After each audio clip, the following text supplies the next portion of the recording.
خواب میں خود کو بھوکا دیکھنے کی تعبیر۔ بسم اللہ الرحمن الرحیم۔ السلام علیکم ورحمۃ اللہ وبرکاتہ۔ اسلامی تعبیرات کے مطابق خواب میں خود کو بھوکا دیکھنا عام طور پر کسی صورت، خواہش یا مقصد کے حصول کی شدید طلب کی علامت ہے۔ یہ صرف کھانے کی بھوک نہیں بلکہ دل یا ذہن کی ایسی خواہش کو ظاہر کرتا ہے جو ابھی پوری نہیں ہوئی۔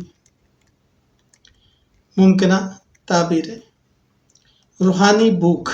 خواب میں روحانی بھوک دیکھنا، دین، عبادت یا نیکی کی طرف رجوع کرنے کی ضرورت، دل میں ایمان یا سکون کی تلاش۔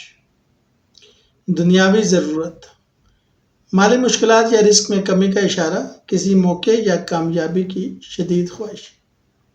کامیابی کی طلب، اپنے کسی مقصد یا خواب کو پانے کے لیے بے چین ہے، محنت اور صبر سے کامیابی حاصل ہوگی۔ بھوکے رہنا مگر پریشان نہ ہونا، صبر، برداشت اور قناعت کی علامت، اللہ کی طرف سے آزمائش جس کا انجام اچھا ہوگا۔ بہت زیادہ بھوک اور کھانے کی خواہش، جلدی کسی بڑی ضرورت کے پورا ہونے یا رزق کے بڑھنے کی خوشخبری۔